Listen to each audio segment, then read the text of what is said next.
Hello students, how are you. अज असीं करन जा रहे हाँ अभ्यास 3.4। इस तो पहला कि शुरू करिए मैं सारिਆਂ ਨੂੰ रिक्वेस्ट करांगा क्योंकि यह 3.4 है तो जे तुसी 3.321 या उस तो भी पहला 1.1 1.2 नहीं समझी तो प्लीज़ पहलों वाली सारिया वीडियोज़ देख लो, उन्होंने अच्छी तरह समझ लो ताकि जो इत्थे पढ़ाया जा रहा है वो तुहानूं ईजीली समझ आ जाए।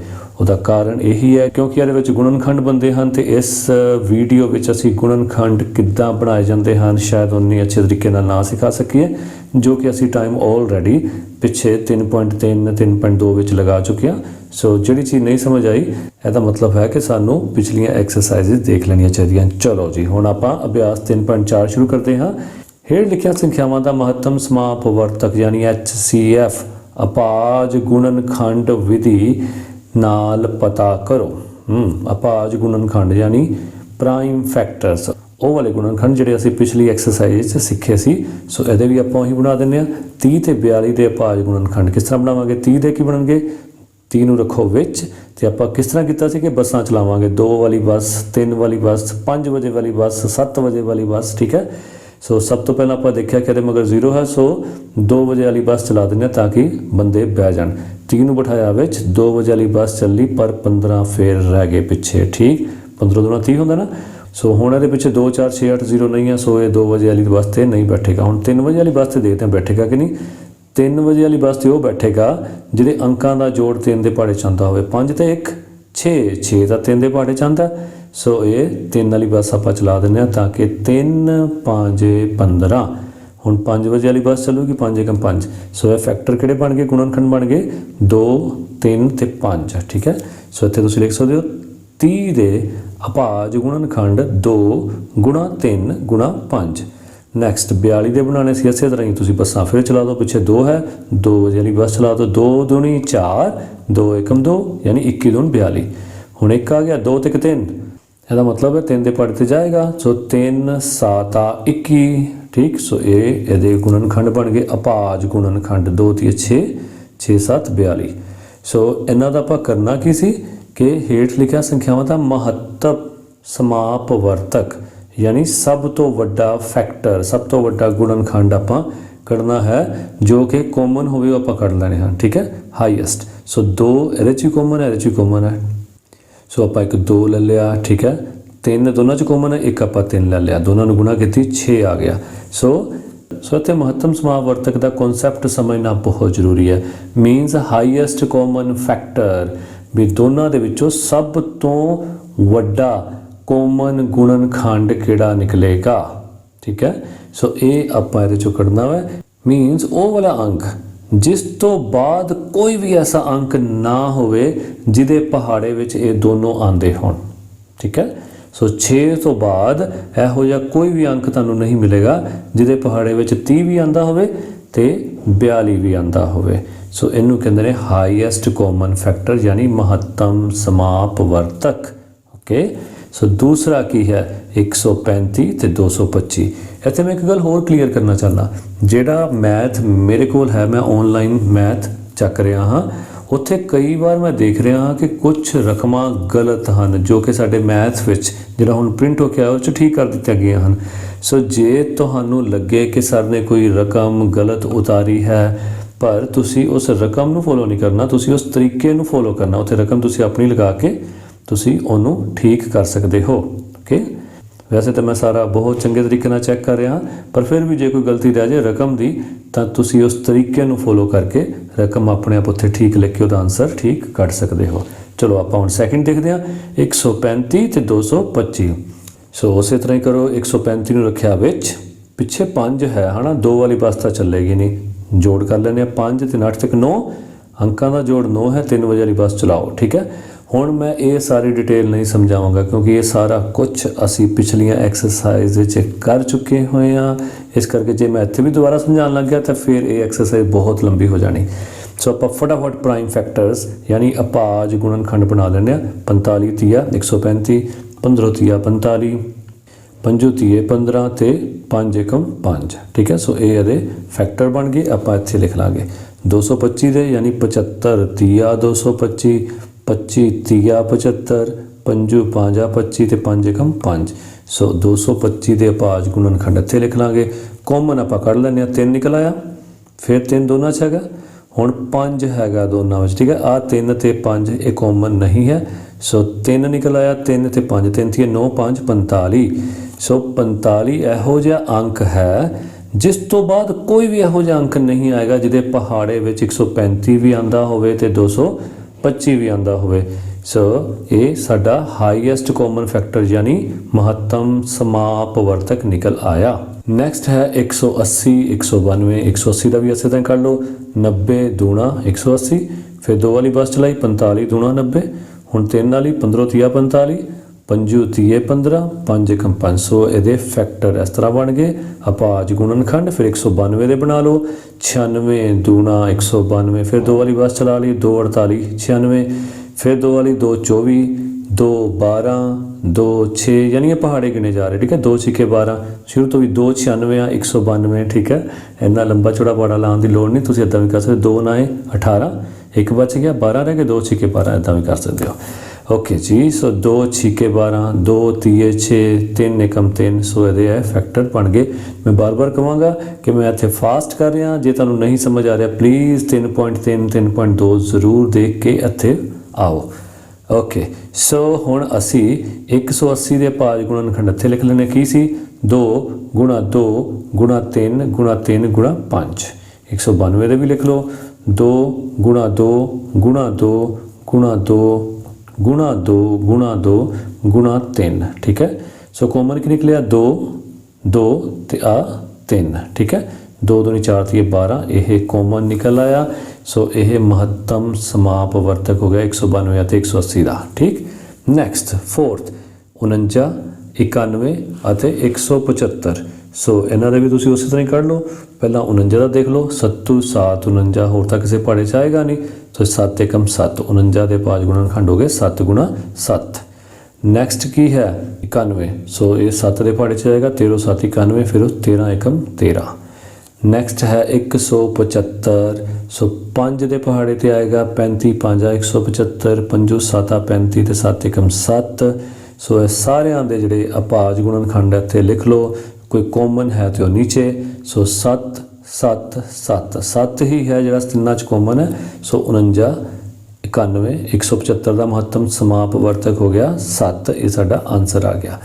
ओके जी नैक्सट है फिफ्थ 5वां 144 252 630 सो इन्होंने सारिਆਂ ਦੇ ਆਪਾਂ ਭਾਜ ਗੁਣਨਖੰਡ ਪਹਿਲਾਂ ਬਣਾਵਾਂਗੇ 144 ਦੇ ਬਣਾਏ 2 ठीक है ये 72 ਦੇ ਨਾਲ ਵੰਡਿਆ ਜਾਏਗਾ 2 7 14 2 दूनी 4 2 36 72 2 18 है ना 18 दूना 36 9 दूनी 18 3 तीए 9 1 तीया 30 सो इदा तुम जोड़े फैक्टर्स बना सकते हो। 252 विचकार रखो 2 वाली बस चलाओ 12 दूना 24 एक बच गया 12 2 6 12 उस तो बाद 2 6 12 2 तीए 6 3 दूनी 6 3 एकम 3 ठीक है। उस तो बाद क्योंकि एक आ गया मगर तो 3 7 21 7 एकम 7। नैक्सट है 630 2 दे पहाड़े ते जाएगा क्योंकि 0 है मगर 2 तीए 6 तो 2 15 30 3 एकम 3 3 0 0 3 5 15 3 तीए 9 एक बच गया 15 3 5 15 5 7 35 7 एकम 7। कई बच्चों को यह कन्फ्यूजन हो जाती है कि वो फटाफट 5 पिछे देखा तो सीधा 5 वाली बस चला देंगे नहीं ऐदा नहीं करना 2 तो बाद 3 बजे वाली बस है जे 3 बजे वाली कोई सवारी नहीं हैगी फिर 5 बजे वाली बस चलानी है ठीक है।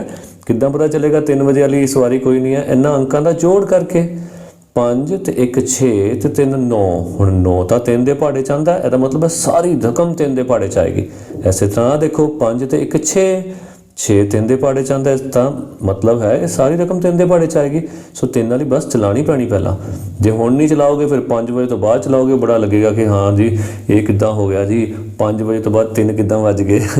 सो सीक्वेंस चलना 2 3 5 उस तो बाद 7 ठीक है इस तरह ही आप चलांगे। सो अगला स्टैप है इन्हों के गुणनखंड नीचे लिख लो ठीक है 144 दे लिखते 252 दे लिखते 630 दे इन्हों चो कॉमन कढ़ लो सब तो पहला तो 2 कॉमन निकल गया ठीक है। सो भुलेखा ना पवे तुसीं इन्हां दे कोला लगा सकते हो या कोई भी निशानी लगा लो जिहड़ी तुहानूं ठीक रखती है। ਹੁਣ ਆ 2 ਇੱਥੇ ਵੀ ਹੈਗਾ ਪਰ ਇੱਥੇ ਨਹੀਂ ਹੈਗਾ, ਇੱਥੇ 3 ਹੈ, 3 3 ਠੀਕ ਹੈ। ਸੋ ਆ 2 3 ਇੱਥੇ ਆ 2 ਤੀਏ ਇੱਥੇ ਆ ਤੇ ਆ 2 ਤੀਏ ਇੱਥੇ ਆ। ਇਹਦਾ ਮਤਲਬ 2 ਤੀਏ ਸਾਰਿਆਂ 'ਚ ਕਾਮਨ ਹੈ। ਸੋ 3 ਗੁਣਾ 3 ਇੱਥੇ ਕਰਤਾ, 2 ਤੀਏ 6 ਤੀਏ 18। ਸੋ 7 7 ਜਾਂ 5 5 ਇਹ ਪਹਿਲੇ 'ਚ ਹੈ ਹੀ ਨਹੀਂ, ਇਸ ਕਰਕੇ ਇਹਨਾਂ ਨੂੰ ਆਪਾਂ ਬਾਹਰ ਕੱਢ ਦਾਂਗੇ। ਸੋ 18 ਸਾਡਾ ਜਵਾਬ ਆ ਗਿਆ। ਨੈਕਸਟ, ਦੋ ਅਭਾਜ ਸੰਖਿਆਵਾਂ ਯਾਨੀ ਪ੍ਰਾਈਮ ਨੰਬਰਸ ਦਾ ਮਹੱਤਮ ਸਮਾਪਵਰਤਕ ਕੀ ਹੋਵੇਗਾ। ਹੁਣ ਅਭਾਜ ਸੰਖਿਆਵਾਂ ਕਿਹੜੀਆਂ ਹੋ ਗਈਆਂ, 3 5 7 11 13 ਠੀਕ ਹੈ। ਸੋ ਇਹਨਾਂ ਦਾ ਤਾਂ ਇੱਕ ਹੀ ਹੋਏਗਾ ਕਿਉਂਕਿ ਇਹ ਕਿਸੇ ਵੀ ਪਹਾੜੇ 'ਚ ਆ ਹੀ ਨਹੀਂ ਸਕਦੇ। ਸੋ ਕਿਸੇ ਵੀ ਫੈਕਟਰ ਦੇ ਵਿੱਚ ਵੰਡੇ ਨਹੀਂ ਜਾ ਸਕਦੇ। ਸੋ ਇਸ ਕਰਕੇ ਸਿਰਫ ਇਹ ਇੱਕ ਦੇ ਨਾਲ ਹੀ ਵੰਡੇ ਜਾ ਸਕਦੇ ਹਨ। ਇਸ ਕਰਕੇ ਇਹਨਾਂ ਸਾਰਿਆਂ ਦਾ ਜਿਹੜਾ ਕਾਮਨ ਫੈਕਟਰ ਹੋਏਗਾ ਯਾਨੀ ਮਹੱਤਮ ਸਮਾਪਵਰਤਕ ਉਹ ਇੱਕ ਹੋਏਗਾ। ਸੋ ਇੱਕ ਇਹਦਾ ਜਵਾਬ ਆ ਗਿਆ।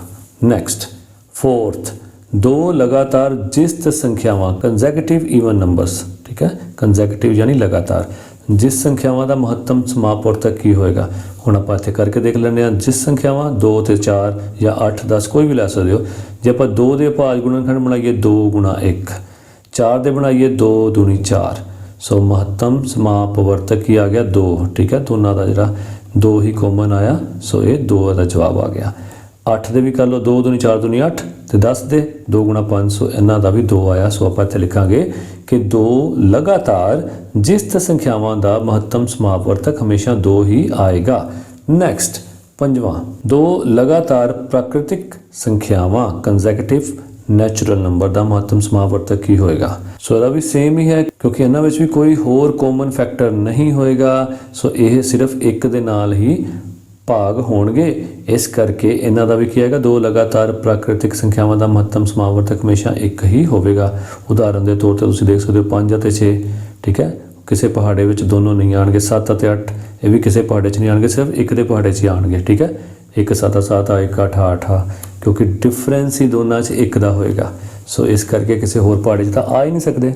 ਸੋ ਇਹਦਾ ਜਵਾਬ ਆਏਗਾ 1। ਸਿਕਸਥ, 2 ਲਗਾਤਾਰ ਟਾਂਕ ਸੰਖਿਆਵਾਂ ਕੰਜ਼ੈਕਟਿਵ ਔਡ ਨੰਬਰਸ ਦਾ ਮਹੱਤਮ ਸਮਾਪਵਰਤਕ ਕੀ ਹੋਏਗਾ। ਟਾਂਕ ਸੰਖਿਆਵਾਂ ਕਿਹੜੀਆਂ ਹੁੰਦੀਆਂ 3 5 7 9 11 ਹੈ ਨਾ। 1 3 5 7 9 11। ਸੋ ਇਹ ਜੇ 2 ਕੋਈ ਵੀ ਲਿਆ ਜਾਣ, ਸਪੋਜ਼ ਆਪਾਂ ਲੈ ਲਈਏ 7 ਤੇ 9 ਠੀਕ ਹੈ। ਸੋ ਇਹਨਾਂ ਦਾ ਵੀ ਹਮੇਸ਼ਾ ਇੱਕ ਆਏਗਾ ਕਿਉਂਕਿ ਇਹਨਾਂ ਦੇ ਵਿੱਚ ਵੀ ਜਿਹੜਾ ਕਾਮਨ ਫੈਕਟਰ ਹੋਏਗਾ ਉਹ ਇੱਕ ਹੀ ਹੋਏਗਾ। ਇਹ ਵੀ ਜਿਹੜੇ 2 ਟਾਂਕ ਸੰਖਿਆਵਾਂ ਕਿਸੇ ਇੱਕ ਪਹਾੜੇ ਵਿੱਚ ਨਹੀਂ ਆਉਂਦੀਆਂ ਜਿਹੜੀਆਂ ਕਿ ਲਗਾਤਾਰ ਟਾਂਕ ਸੰਖਿਆਵਾਂ ਹੁੰਦੀਆਂ ਹਨ ਠੀਕ ਹੈ। ਇਹ ਨਹੀਂ ਕਿ ਇੱਕ 15 ਲੈ ਲਈ ਜਾਵੇ ਤੇ ਇੱਕ ਜਿਹੜਾ ਹੈ 21 ਲੈ ਲਈ ਜਾਵੇ ਠੀਕ ਹੈ। ਸੋ ਇਹ ਤਾਂ ਅਲੱਗ-ਅਲੱਗ ਪਹਾੜਿਆਂ 'ਚ ਆ ਜਾਣਗੀਆਂ। ਪਰ ਜੇ 15 ਤੇ 17 ਲਈ ਜਾਵੇ, 21 ਤੇ 23 ਲਈ ਜਾਵੇ, ਲਗਾਤਾਰ ਟਾਂਕ ਸੰਖਿਆਵਾਂ ਹੋਣ ਤਾਂ ਉਹਨਾਂ ਦਾ ਮਹੱਤਮ ਸਮਾਪਵਰਤਕ ਹਮੇਸ਼ਾ ਇੱਕ ਆਵੇਗਾ ਕਿਉਂਕਿ ਦੋਹਾਂ ਵਿੱਚ ਕੋਈ ਵੀ ਸਾਂਝਾ ਗੁਣਨਖੰਡ ਨਹੀਂ ਹੋਵੇਗਾ ਇੱਕ ਤੋਂ ਬਿਨਾਂ।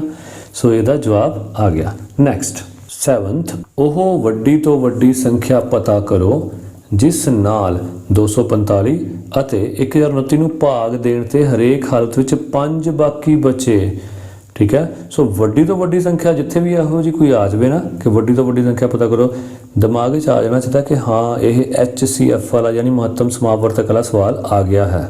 ਹੁਣ ਇਹਨੇ ਨਾਲ ਦੂਜੀ ਸ਼ਰਤ ਕਿਹੜੀ ਲਾਈ ਹੈ ਕਿ 5 ਬਾਕੀ ਵੀ ਬਚਣਾ ਚਾਹੀਦਾ ਠੀਕ ਹੈ। ਇਹਦਾ ਮਤਲਬ ਜੇ ਆਪਾਂ 245 ਵਿੱਚੋਂ ਕਿਸੇ ਨੂੰ ਭਾਗ ਦਈਏ ਤੇ ਜੇ 5 ਬਾਕੀ ਬਚਦਾ ਇਹਦਾ ਮਤਲਬ ਉਹ ਉਸ ਨਾਲੋਂ 5 ਵੱਡੀ ਹੋਏਗੀ ਨਾ। ਜੇ 5 ਛੋਟੀ ਹੋਵੇ ਰਕਮ ਤਾਂ 5 ਤਾਂ ਬਾਕੀ ਬਚੇ ਹੀ ਨਾ। 1029 5 ਛੋਟੀ ਹੋਵੇ ਠੀਕ ਹੈ ਤਾਂ ਉਸ ਵੱਡੀ ਤੋਂ ਵੱਡੀ ਸੰਖਿਆ ਨਾਲ ਭਾਗ ਹੋਵੇ ਤਾਂ ਇਹਦੇ ਵਿੱਚ ਤਾਂ ਕੁਝ ਰਿਮਾਈਂਡਰ ਬਚਣਾ ਨਹੀਂ ਚਾਹੀਦਾ ਠੀਕ ਹੈ। ਆਪਾਂ ਇਦਾਂ ਕਰਦੇ ਹਾਂ, ਫਿਰ 245 ਚੋਂ 5 ਮਾਈਨਸ ਕਰ ਦਿੰਦੇ ਹਾਂ 240, 1029 ਚੋਂ 5 ਮਾਈਨਸ ਕਰ ਦਿੰਦੇ ਹਾਂ 1024। ਹੁਣ 240 ਅਤੇ 1024 ਦਾ ਮਹੱਤਮ ਸਮਾਪਵਰਤਕ ਲੈ ਲੈਂਦੇ ਹਾਂ। 1024 ਨੂੰ ਰੱਖੋ ਵਿੱਚ, 240 ਨੂੰ ਰੱਖੋ ਬਾਹਰ ਠੀਕ ਹੈ। ਸੋ ਇੱਥੇ ਥੋੜਾ ਜਿਹਾ ਦਿਮਾਗ ਲਾ ਲੈਣਾ ਚਾਹੀਦਾ। ਜ਼ਰੂਰੀ ਨਹੀਂ ਕਿ 240 ਦਾ ਪਹਾੜਾ ਪੜ੍ਹਨ ਲੱਗ ਜਾਣਾ ਜਾਂ 24 ਦਾ ਪਹਾੜਾ ਪੜ੍ਹਨ ਲੱਗ ਜਾਣਾ। ਵੈਸੇ ਦਿਮਾਗ ਲਾ ਲੈਣਾ ਕਿ 2 5 10 ਹੈ ਨਾ, 2 5 10। ਸੋ 5 ਦੇ ਨੇੜੇ ਤੇੜੇ ਕੋਈ ਨਾ ਕੋਈ ਇਹਦਾ ਜਵਾਬ ਹੋਏਗਾ। ਸੋ ਪਰ ਜੇ ਤੁਸੀਂ 5 ਦੇ ਨੇੜੇ ਤੇੜੇ ਕਰਦੇ ਹੋ ਤਾਂ ਫਿਰ ਇਹਦੇ ਹਾਂਸਲ ਵੀ ਆਣੇ ਨੇ ਠੀਕ ਹੈ। 5 ਚੌਕਾ 20, 5 10 ਤੋਂ 12 ਹੋ ਜਾਏਗਾ। ਇਹਦਾ ਮਤਲਬ ਇੱਕ ਪਿੱਛੇ ਜਾਏਗਾ। ਸੋ 240 ਚੌਕਾ ਕਰਕੇ ਦੇਖ ਲਓ, 24 ਚੌਕ 96 960 ਠੀਕ। ਸੋ ਇਹਨੂੰ ਹੁਣ ਮਾਈਨਸ ਕਰ ਦਿਓ। 4 12 ਚੋਂ 6 ਘਟਾ ਦਈਏ 6, 9 ਚੋਂ 9 ਘਟਾ ਦਈਏ 0 ਤਾਂ 0 ਹੀ ਰਹਿ ਗਿਆ। ਸੋ 64 ਆ ਗਿਆ ਹੈ ਨਾ। ਸੋ 64 ਨੂੰ ਰੱਖਿਆ ਬਾਹਰ ਆਹ ਵਾਲੀ ਜਿਹੜੀ ਸੰਖਿਆ ਹੋਏਗੀ ਉਹਨੂੰ ਆਪਾਂ ਅੱਗੇ ਅੰਦਰ ਰੱਖ ਲਾਂਗੇ। ਹੁਣ 64 ਦਾ ਪਹਾੜਾ 240 ਤੱਕ ਆਪਾਂ ਕਰਨਾ ਹੈ। ਸੋ ਪੂਰਾ ਤਾਂ ਜਾਏਗਾ ਨਹੀਂ, 64 ਤੀਆ 192, 64 ਚੌਕਾ ਤਾਂ ਵੱਧ ਜਾਏਗਾ, ਠੀਕ ਹੈ, 4 ਚੌਕੇ 16, 4 ਛਿੱਕਾ 24 ਤੱਕ 25 ਤੱਕ ਪਹੁੰਚ ਜਾਏਗਾ। ਸੋ ਇਸ ਕਰਕੇ 64 ਤੀਆ 192 ਘਟਾ ਲਓ, 10 ਚ 2 ਘਟਾ ਦਈਏ 8, 13 ਚ 9 ਘਟਾ ਦਈਏ 4, 48। ਤਾਂ 64 ਨੂੰ ਰੱਖੋ ਵਿੱਚ, 48 ਏਕਮ 48, 64 ਚੋਂ 48 ਘਟਾਏ 16, ਹੁਣ 48 ਨੂੰ ਰੱਖੋ ਵਿੱਚ, 16 ਤੀਆ 48। ਸੋ 240 ਅਤੇ 1024 ਦਾ ਸਭ ਤੋਂ ਵੱਡਾ ਫੈਕਟਰ, ਸਭ ਤੋਂ ਵੱਡੀ ਸੰਖਿਆ ਜਿਹਦੇ ਪਹਾੜੇ ਵਿੱਚ 240 ਵੀ ਆਂਦਾ ਤੇ ਜਿਹਦੇ ਪਹਾੜੇ ਵਿੱਚ 1024 ਵੀ ਆਂਦਾ, ਉਹ ਹੈ 16। ਮਤਲਬ 16 ਤੋਂ ਬਾਅਦ ਇਹੋ ਜਿਹਾ ਕੋਈ ਵੀ ਅੰਕ ਨਹੀਂ ਹੈ ਜਿਹਦੇ ਪਹਾੜੇ ਵਿੱਚ 240 ਵੀ ਆਂਦਾ ਹੋਵੇ ਤੇ 1024 ਵੀ ਆਂਦਾ ਹੋਵੇ। ਸੋ ਮਹੱਤਮ ਸਮਾਪਵਰਤਕ ਆ ਗਿਆ 16। ਹੁਣ ਦੇਖੋ ਇਹਨੇ ਕਿਹਾ ਸੀ ਉਹ ਵੱਡੀ ਤੋਂ ਵੱਡੀ ਸੰਖਿਆ ਪਤਾ ਕਰੋ, ਆਪਾਂ ਵੱਡੀ ਤੋਂ ਵੱਡੀ ਸੰਖਿਆ ਦਾ ਪਤਾ ਕਰ ਲਈ, ਠੀਕ ਹੈ। ਕਿਹੜੀ ਵੱਡੀ ਤੋਂ ਵੱਡੀ ਸੰਖਿਆ ਪਤਾ ਕਰੋ? ਜਿਸ ਨਾਲ 245 ਅਤੇ 1029 ਨੂੰ ਭਾਗ ਦੇਣ ਤੇ, ਹਨਾ। ਸੋ ਇਹ ਆ ਗਈ ਵੱਡੀ ਤੋਂ ਵੱਡੀ ਸੰਖਿਆ ਜਿਹੜੀ ਕਿ ਦੋਨਾਂ ਦੇ ਪਹਾੜਿਆਂ ਵਿੱਚ ਆਂਦੀ ਹੈ, ਠੀਕ ਹੈ, 240 ਦੇ ਵੀ 1024 ਦੇ। ਪਰ ਆਪਾਂ ਇਹਨਾਂ ਨੂੰ ਪਹਿਲਾਂ ਹੀ ਘਟਾਤਾ ਸੀ, ਠੀਕ ਹੈ। ਹੁਣ ਆਪਣੀ ਸਟੇਟਮੈਂਟ ਪੂਰੀ ਆ ਜਾਏਗੀ ਨਾ। ਹੁਣ ਜੇ ਆਪਾਂ ਇਹਦੇ ਨਾਲ ਕਰਾਂਗੇ ਤੇ ਆਪਣੇ ਆਪ ਹੀ 5 ਬਚ ਜਾਏਗਾ, ਠੀਕ ਹੈ ਨਾ। ਸੋ ਆਪਾਂ ਇੱਥੇ ਲਿਖਾਂਗੇ ਕਿ 16 ਉਹ ਵੱਡੀ ਤੋਂ ਵੱਡੀ ਸੰਖਿਆ ਹੈ ਜਿਸ ਨਾਲ 245 ਅਤੇ 1029 ਨੂੰ ਭਾਗ ਦੇਣ ਨਾਲ ਹਰੇਕ ਹਾਲਤ ਵਿੱਚ 5 ਬਾਕੀ ਬਚਦਾ ਹੈ। ਇਹ ਸਾਡਾ ਜਵਾਬ ਆ ਗਿਆ। ਨੈਕਸਟ 8th, ਉਹ ਵੱਡੀ ਤੋਂ ਵੱਡੀ ਸੰਖਿਆ ਪਤਾ ਕਰੋ ਜਿਸ ਨਾਲ 782 ਅਤੇ 460 ਨੂੰ ਭਾਗ ਦੇਣ ਤੇ ਕ੍ਰਮਵਾਰ 2 5 ਬਾਕੀ ਰਹੇ। ਕ੍ਰਮਵਾਰ ਯਾਨੀ 782 ਚੋਂ 2 ਮਾਈਨਸ ਹੋ ਜਾਣਗੇ, 460 ਚੋਂ 5 ਮਾਈਨਸ ਹੋ ਜਾਣਗੇ। ਸੋ ਆਪਾਂ ਇੱਥੇ ਕਰ ਦਿੰਦੇ ਹਾਂ, 780 ਆ ਗਿਆ ਤੇ 5 ਮਾਈਨਸ ਕਰਨ ਤੇ 455 ਆ ਗਿਆ। 780 ਅਤੇ 455 ਦਾ ਮਹੱਤਮ ਸਮਾਪਵਰਤਕ ਲੈ ਲਓ, ਇਹਨੂੰ ਵਿੱਚ ਰੱਖੋ, 455 ਬਾਹਰ, 455 ਏਕਮ 455 ਘਟਾ ਲਓ 325 ਆਏਗਾ, 325 ਏਕਮ 325 ਘਟਾ ਕੇ 130 ਆ ਗਿਆ। ਫਿਰ 325 ਅੰਦਰ 130 ਦੂਣਾ 260 ਘਟਾ ਲਓ 65 ਆਏਗਾ, 130 ਅੰਦਰ 65 ਦੂਣਾ 130। ਸੋ 65 455 ਸੇ 780 ਦਾ ਮਹੱਤਮ ਸਮਾਪਵਰਤਕ ਆ ਗਿਆ। ਸਭ ਤੋਂ ਵੱਡਾ ਫੈਕਟਰ ਆ ਗਿਆ ਜਿਹਦੇ ਪਹਾੜੇ ਵਿੱਚ ਇਹ ਦੋਨੋਂ ਆ ਜਾਂਦੇ ਹਨ। ਸੋ 65 ਉਹ ਵੱਡੀ ਤੋਂ ਵੱਡੀ ਸੰਖਿਆ ਹੈ ਜਿਸ ਨਾਲ 782 ਅਤੇ 460 ਨੂੰ ਭਾਗ ਦੇਣ ਨਾਲ ਕ੍ਰਮਵਾਰ 2 ਅਤੇ 5 ਬਾਕੀ ਬਚਦਾ ਹੈ, ਠੀਕ ਹੈ।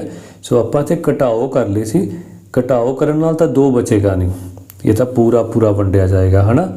ਸੋ ਇਹ 780 ਵੀ ਪੂਰਾ ਪੂਰਾ ਵੰਡਿਆ ਜਾਏਗਾ, 455 ਵੀ, ਠੀਕ ਹੈ। ਪਰ ਇਹ ਜੇ 2 ਵੱਧ ਜਾਵੇ, 782 ਹੋ ਜਾਵੇ ਫਿਰ ਤਾਂ 2 ਵੱਧ ਜਾਏਗਾ ਨਾ।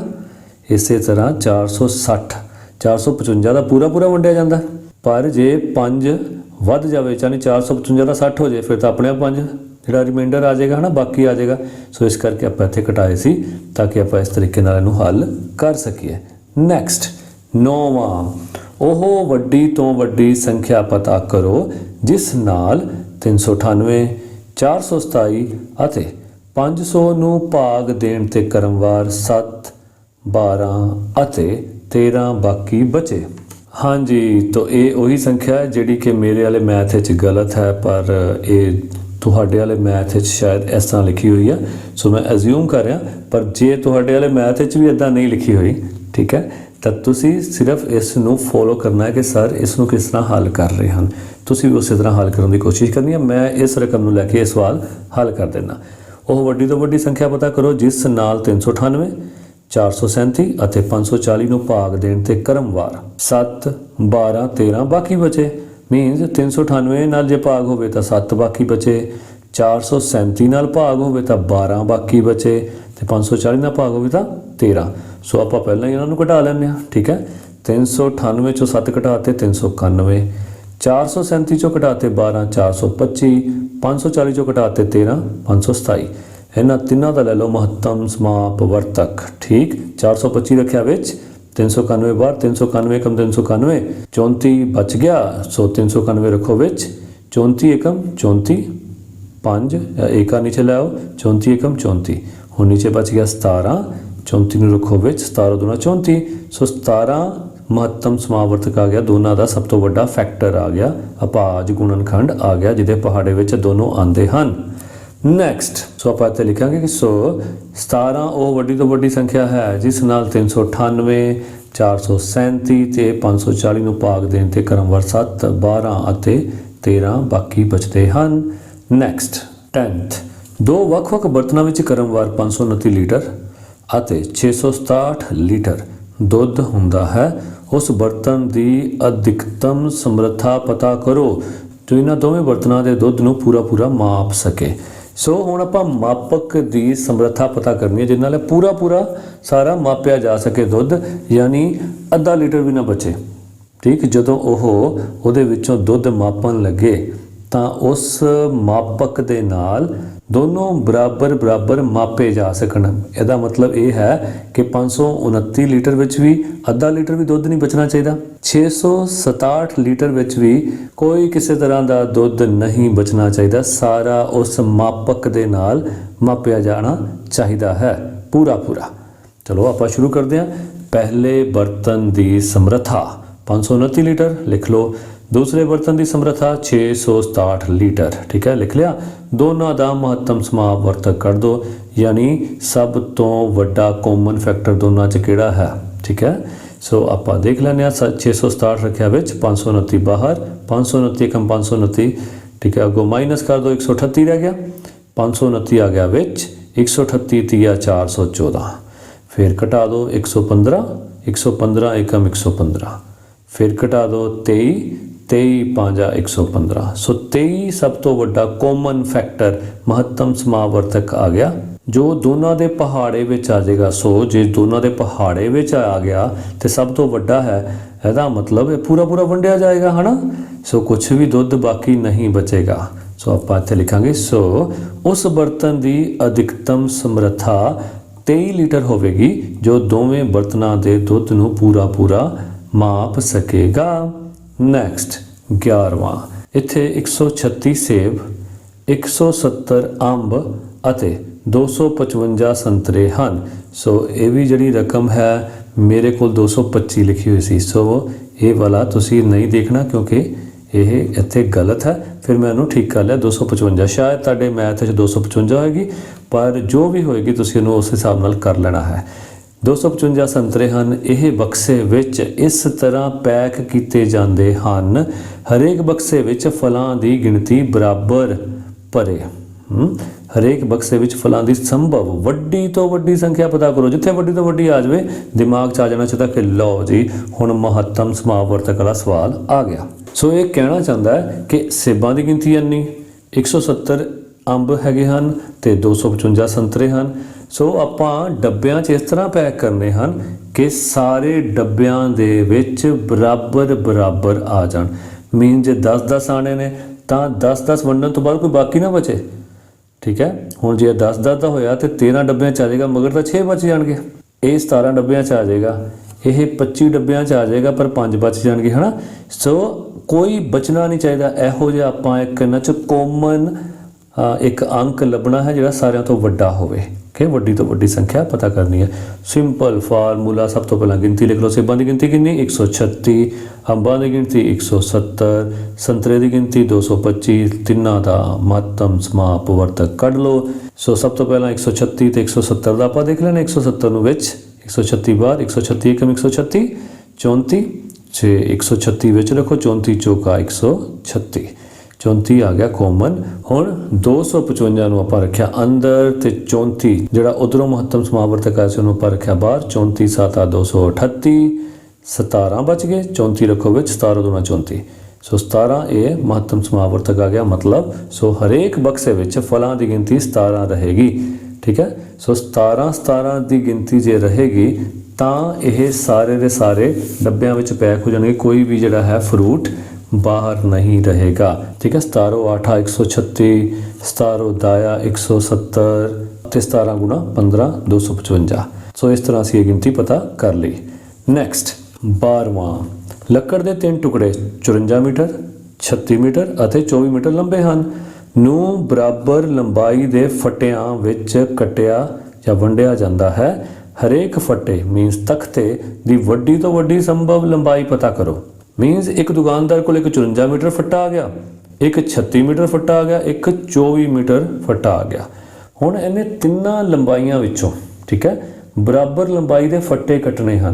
ओके, ਮੀਨਸ ਇਹਦੇ ਵਿੱਚੋਂ ਵੀ ਉਸੇ ਲੰਬਾਈ ਦੇ ਫੱਟੇ ਚਾਹੇ 2 ਕੱਟੇ ਜਾਣ, ਚਾਹੇ 3 ਕੱਟੇ ਜਾਣ, ਚਾਹੇ 4 ਕੱਟੇ ਜਾਣ, ਠੀਕ ਹੈ, ਚਾਹੇ 5 ਕੱਟੇ ਜਾਣ, ਪਰ ਜਿੰਨੇ ਮੀਟਰ ਲੰਬਾਈ ਦੇ ਇਹਦੇ ਵਿੱਚੋਂ ਫੱਟੇ ਕੱਟੇ ਜਾਣ। ਮੰਨ ਲਓ 3 ਮੀਟਰ ਲੰਬਾਈ ਹੈ, 3 ਮੀਟਰ ਦੇ 8 ਫੱਟੇ ਕੱਟੇ ਜਾਣਗੇ, 3 ਮੀਟਰ ਦੇ 12 ਫੱਟੇ ਕੱਟੇ ਜਾਣਗੇ, 3 ਮੀਟਰ ਦੇ 18 ਫੱਟੇ ਕੱਟੇ ਜਾਣਗੇ, ਹੈ ਨਾ, ਇੱਦਾਂ ਹੀ ਹੋਏਗਾ ਨਾ।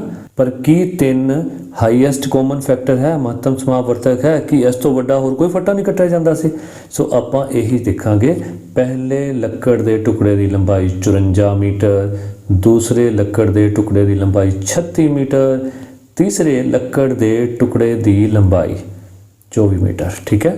ਸੋ ਇਹਨਾਂ ਤਿੰਨਾਂ ਦਾ ਆਪਾਂ ਮਹੱਤਮ ਸਮਾਪਵਰਤਕ ਲੈ ਲਓ। 54 ਨੂੰ ਰੱਖੋ ਵਿੱਚ, 36 ਨੂੰ ਰੱਖੋ ਬਾਹਰ, 36 ਏਕਮ 36, 18 18 दूना 36। सो 18 आ गया, हुण 24 रह गया। 24 ਨੂੰ ਰੱਖਿਆ ਵਿੱਚ, 18 ਬਾਹਰ, 18 ਏਕਮ 18, 6 ਆ ਗਿਆ, 18 ਵਿੱਚ ਆ ਗਿਆ, ਠੀਕ ਹੈ, 6 ਤੀ 18। ਸੋ ਹਾਈਐਸਟ ਕਾਮਨ ਫੈਕਟਰ ਆ ਗਿਆ 6, ਮਹੱਤਮ ਸਮਾਪਵਰਤਕ 6 ਆ ਗਿਆ। 6 ਨੂੰ ਆਪਾਂ ਇਸ ਤਰ੍ਹਾਂ ਕਵਾਂਗੇ, ਇਸ ਲਈ ਹਰ ਫੱਟੇ ਦੀ ਵੱਡੀ ਤੋਂ ਵੱਡੀ ਸੰਭਵ ਲੰਬਾਈ 6 ਮੀਟਰ ਹੋਵੇਗੀ। ਸੋ ਜੇ ਆਪਾਂ 6 ਮੀਟਰ ਯਾਨੀ 6 ਮੀਟਰ ਤੋਂ ਉੱਪਰ ਕੋਈ ਵੀ ਇਹੋ ਜਿਹਾ ਫੱਟਾ ਨਹੀਂ ਹੈ ਜਿਹੜਾ ਕਿ ਬਰਾਬਰ ਸਾਰਿਆਂ 'ਚ ਵੰਡਿਆ ਜਾਵੇ। ਜੇ 7 ਮੀਟਰ ਹੋਇਆ ਤਾਂ ਫਿਰ ਇਹ 'ਚ ਕੁਝ ਬਚੇਗਾ, 8 ਮੀਟਰ ਹੋਇਆ ਤਾਂ ਬਚ ਜਾਏਗਾ, ਠੀਕ ਹੈ। ਸੋ ਸਾਰੇ ਜਿਹੜੇ ਕਿ ਇੱਕੋ ਹੀ ਮਾਪ ਦੇ ਵਿੱਚ ਪੂਰੇ ਕੱਟੇ ਜਾਣ ਉਹ ਹੈ 6 ਮੀਟਰ। 6 ਮੀਟਰ ਇਹ 'ਚ ਵੀ ਆ ਜਾਏਗਾ, ਠੀਕ ਹੈ। 9 6 54, 9 ਫੱਟੇ ਨਿਕਲ ਆਏ। 6 ਮੀਟਰ ਦੇ ਫੱਟੇ 6 ਇਹਦੇ ਵਿੱਚੋਂ ਵੀ ਨਿਕਲ ਜਾਣਗੇ, 6 ਮੀਟਰ ਦੇ ਫੱਟੇ 4 ਇਹਦੇ ਵਿੱਚੋਂ ਵੀ ਨਿਕਲ ਜਾਣਗੇ। ਸੋ ਵੱਡੀ ਤੋਂ ਵੱਡੀ ਜਿਹੜੀ ਸੰਭਵ ਲੰਬਾਈ ਹੈ ਉਹ 6 ਮੀਟਰ ਹੋਵੇਗੀ। ਸੋ ਇਹ ਸਾਡਾ ਆਨਸਰ ਆ ਗਿਆ। ਨੈਕਸਟ 13ਵਾਂ, ਇੱਕ ਕਮਰਾ 4.8 ਮੀਟਰ ਅਤੇ 5.0 ਮੀਟਰ ਮਾਪ ਦਾ ਹੈ, ਠੀਕ ਹੈ। ਇਹ ਕਮਰਾ ਹੁਣ ਇਹ ਪੁਆਇੰਟ ਵਿੱਚ ਮੀਟਰ ਵਿੱਚ ਆ ਗਿਆ, ਠੀਕ ਹੈ, ਦਾ ਮਾਪ। ਉਸ ਵਰਗਾਕਾਰ ਵੱਡੀ ਤੋਂ ਵੱਡੀ ਟਾਇਲ ਦਾ ਮਾਪ ਪਤਾ ਕਰੋ ਜਿਸ ਨੂੰ ਬਿਨਾਂ ਕੱਟੇ ਫਰਸ਼ ਤੇ ਲਾਇਆ ਜਾ ਸਕਦਾ ਹੈ। ਤੇ ਹੁਣ ਅਸੀਂ ਉਸ ਵੱਡੀ ਤੋਂ ਵੱਡੀ ਟਾਇਲ ਦਾ ਮਾਪ ਪਤਾ ਕਰਨਾ ਹੈ ਜਿਹਨੂੰ ਅਸੀਂ ਬਿਨਾਂ ਕੱਟੇ ਫਰਸ਼ ਤੇ ਲਗਾ ਸਕਦੇ ਹਾਂ। ਮੀਨਸ ਇਹ ਨਾ ਹੋਵੇ ਕਿ ਕੋਰਨਰ ਤੇ ਜਾ ਕੇ ਉਹ ਕੱਟ ਜਾਵੇ, ਵੱਧ ਜਾਵੇ, ਤੈਨੂੰ ਕੱਟਣਾ ਪਵੇ, ਬਰਾਬਰ ਆਵੇ। ਸੋ ਸਭ ਤੋਂ ਪਹਿਲਾਂ ਤਾਂ ਆਪਾਂ ਇਹਨੂੰ ਮੀਟਰ ਹੈ, ਇਹਨੂੰ ਸੈਂਟੀਮੀਟਰ 'ਚ ਕਰ ਦੇਣਾ ਤਾਂ ਕਿ ਪੁਆਇੰਟ ਉੱਡ ਸਕੇ। 4.8 ਮੀਟਰ ਨੂੰ ਸੈਂਟੀਮੀਟਰ 'ਚ ਕਰਨ ਲਈ ਗੁਣਾ 100 ਕਰਾਂਗੇ ਨਾ। ਸੋ 4.8 ਨੂੰ 100 ਨਾਲ ਕੀਤੀ 480 ਸੈਂਟੀਮੀਟਰ ਆ ਗਿਆ। 5.04 ਨੂੰ 100 ਨਾਲ ਕੀਤੀ 504 ਸੈਂਟੀਮੀਟਰ ਆ ਗਿਆ। ਜੇ ਤੁਹਾਨੂੰ ਇਹ ਨਹੀਂ ਕੱਢਣਾ ਆਉਂਦਾ ਤਾਂ ਤੁਸੀਂ ਇੱਥੇ ਦੇਖ ਸਕਦੇ ਹੋ, ਦੇਖੋ 4.8 × 100। ਹੁਣ ਪੁਆਇੰਟ ਉੱਡ ਗਿਆ, ਪੁਆਇੰਟ ਦਾ ਲੱਗਿਆ 1 ਆ, ਤੇ ਪੁਆਇੰਟ ਤੋਂ ਪਿੱਛੋਂ ਜਿੰਨੇ ਅੰਕ ਹੁੰਦੇ ਉਹਦੀ 0 ਲਾ ਦਿਓ, ਠੀਕ ਹੈ। ਸੋ ਆ 0 ਨਾਲ 0 ਕੱਟੇਗੀ, ਕੀ ਆ ਗਿਆ 48 ਦਾ ਆ 480। ਇਸੇ ਤਰ੍ਹਾਂ 5.04, ਠੀਕ ਹੈ। ਸੋ ਪੁਆਇੰਟ ਉਡਾ ਦਿਓ, 1 ਲੱਗ ਗਿਆ, 2 ਅੰਕ ਮਗਰ ਹੈ, 2 0 ਲਾ ਦਿਓ। ਇਹਨੂੰ 100 ਨਾਲ ਗੁਣਾ ਕਰਨੀ ਸੀ, 2 0 ਨਾਲ 2 0 ਕੱਟੀਆਂ ਗਿਆ, 504 ਇਹ ਆ ਗਿਆ। ਸੋ 504 ਸੈਂਟੀਮੀਟਰ ਤੇ 480 ਸੈਂਟੀਮੀਟਰ ਸਾਨੂੰ ਦੋਨੋਂ ਮਿਲ ਗਏ। ਟਾਇਲ ਦਾ ਮਾਪ ਕੀ ਹੋਏਗਾ? ਮਾਪ ਉਹੀ ਹੋਏਗਾ ਜੋ ਇਹਨਾਂ ਦੋਨਾਂ ਦਾ ਹਾਈਐਸਟ ਕਾਮਨ ਫੈਕਟਰ ਨਿਕਲ ਆਏਗਾ, HCF ਨਿਕਲ ਆਏਗਾ, ਮਹੱਤਮ ਸਮਾਪਵਰਤਕ ਨਿਕਲ ਆਏਗਾ, ਜਿਹੜਾ ਦੋਨਾਂ ਦੇ ਪਹਾੜੇ ਵਿੱਚ ਆਂਦਾ ਹੋਵੇ, ਠੀਕ ਹੈ। ਸੋ ਆਪਾਂ ਦੇਖ ਲੈਂਦੇ ਹਾਂ ਟਾਇਲ ਦਾ ਮਾਪ 480 ਅਤੇ 504 ਦਾ ਮਹੱਤਮ ਸਮਾਪਵਰਤਕ, ਇਹਨੂੰ ਕੱਢ ਲਓ। 480 ਬਾਹਰ, 504 ਅੰਦਰ, 480 ਏਕਮ 480, 24 ਬਚ ਗਿਆ। 480 ਹੁਣ ਅੰਦਰ ਰੱਖੋ, 24 ਦੂਣ 48, 24 0 ਠੀਕ ਹੈ। ਸੋ 24 ਨਾਲ ਪੂਰਾ ਵੰਡਿਆ ਗਿਆ। ਸੋ 24 ਸੈਂਟੀਮੀਟਰ ਦੀ ਜਿਹੜੀ ਟਾਇਲ ਹੈ ਉਹ ਜੇ ਆਪਾਂ ਕਮਰੇ ਵਿੱਚ ਲਗਾਉਣੀ ਸ਼ੁਰੂ ਕਰਾਂਗੇ ਤਾਂ ਇਹ ਇਸ ਡਾਇਮੈਂਸ਼ਨ ਦੇ ਕਮਰੇ ਦੇ ਵਿੱਚ, ਇਸ ਮਾਪ ਦੇ ਕਮਰੇ 'ਚ ਬਰਾਬਰ ਲੱਗ ਜਾਏਗੀ, ਕੋਈ ਕੱਟ ਵੱਢ ਸਾਨੂੰ ਨਹੀਂ ਕਰਨੀ ਪਵੇਗੀ। ਨੈਕਸਟ 14ਵਾਂ, ਹੇਠ ਲਿਖਿਆ ਹਰੇਕ ਭਿੰਨਾਂ ਨੂੰ ਆਪਣੇ ਨਿਊਨਤਮ ਯਾਨੀ ਨਿਮਨਤਮ ਰੂਪ ਵਿੱਚ ਲਿਖੋ। ਛੋਟੇ ਰੂਪ ਵਿੱਚ ਲਿਖਣਾ ਮੀਨਸ ਉਸ ਤੋਂ ਬਾਅਦ ਉਹਦੇ ਹੋਰ ਟੁਕੜੇ ਨਾ ਹੋ ਸਕਦੇ ਹੋਣ, ਹੋਰ ਉਹਦੇ ਗੁਣਨਖੰਡ ਨਾ ਬਣ ਸਕਦੇ ਹੋਣ। ਇੱਕ ਤਾਂ ਇਹਨੂੰ ਆਪਾਂ ਕੱਟ ਸਕਦੇ ਹਾਂ ਪਹਾੜਿਆਂ 'ਚ, ਪਰ ਜੇ ਤੁਸੀਂ ਕੱਟਣ ਦੇ ਚੱਕਰਾਂ 'ਚ ਨਹੀਂ ਪੈਣਾ ਤਾਂ ਸੌਖਾ ਤਰੀਕਾ ਕੀ ਹੁੰਦਾ, ਅਸੀਂ ਸਭ ਤੋਂ ਪਹਿਲਾਂ 85 ਅਤੇ 102 ਦਾ ਮਹੱਤਮ ਸਮਾਪਵਰਤਕ ਕੱਢਾਂਗੇ। ਸੋ ਕਿਸ ਤਰ੍ਹਾਂ 102 ਨੂੰ ਰੱਖੋ ਵਿੱਚ, 85 ਨੂੰ ਰੱਖੋ ਬਾਹਰ। 85 ਏਕਮ 85, 17, ਫਿਰ ਹੁਣ 85 ਨੂੰ ਅੰਦਰ ਰੱਖ ਲਓ, 17 5 85। ਸੋ ਕੀ ਆ ਗਿਆ, ਸੋ ਨਿਊਨਤਮ ਰੂਪ ਵਿੱਚ ਜਾਣ ਲਈ ਅਸੀਂ 17 ਨੂੰ ਦੋਹਾਂ ਨਾਲ ਵੰਡਾਂਗੇ, 85 ਨਾਲ ਵੀ ਵੰਡ ਦਿਓ ਤੇ 102 ਨਾਲ ਵੀ। ਤੇ ਜਵਾਬ ਕੀ ਆ ਗਿਆ 85 ਹੈ ਨਾ, 17 ਨਾਲ ਕੀਤਾ ਤੇ 5 ਆ ਗਿਆ, 102 ਨੂੰ 17 ਨਾਲ ਕੀਤਾ ਤੇ 6 ਆ ਗਿਆ 17 5 85 17 6 102 5 ਬੜਾ 6 ਇਹ ਇਹਦਾ ਨਿਊਨਤਮ ਰੂਪ ਆ ਗਿਆ। ਇਸੇ ਤਰ੍ਹਾਂ ਹੀ ਆਪਾਂ ਅਗਲੇ ਕਰਾਂਗੇ। ਨੈਕਸਟ ਹੈ 52 ਬਟਾ 130। ਸੋ ਸਭ ਤੋਂ ਪਹਿਲਾਂ 52 ਅਤੇ 130 ਦਾ ਮਹੱਤਮ ਸਮਾਪਵਰਤਕ ਕੱਢਾਂਗੇ। 130 ਵਿੱਚ ਰੱਖੋ, 52 ਬਾਹਰ, 52 ਦੂਣਾ 104, ਠੀਕ। 26 ਆ ਗਿਆ, ਹੁਣ 52 ਅੰਦਰ ਰੱਖੋ, 26 ਦੂਣ 52, ਸੋ 26 ਇਹਦਾ ਮਹੱਤਮ ਸਮਾਪਵਰਤਕ ਆ ਗਿਆ। ਸੋ ਹੁਣ 26 ਨਾਲ ਹੀ ਦੋਨਾਂ ਨੂੰ ਅਸੀਂ ਵੰਡ ਦਾਂਗੇ ਅਤੇ ਲਿਖ ਦੇਵਾਂਗੇ। ਸੋ ਨਿਊਨਤਮ ਰੂਪ ਵਿੱਚ ਜਾਣ ਲਈ ਅਸੀਂ 26 ਨੂੰ ਦੋਹਾਂ ਨਾਲ ਵੰਡਾਂਗੇ। 52 ਨਾਲ ਵੀ ਵੰਡ ਦਿਓ, 130 ਨਾਲ ਵੀ ਵੰਡ ਦਿਓ। ਸੋ 26 ਦੂਣ 52, 26 5 130, 2 ਬੜਾ 5 ਇਹ ਨਿਊਨਤਮ ਰੂਪ ਆ ਗਿਆ। ਨੈਕਸਟ 299 ਬਟਾ 391।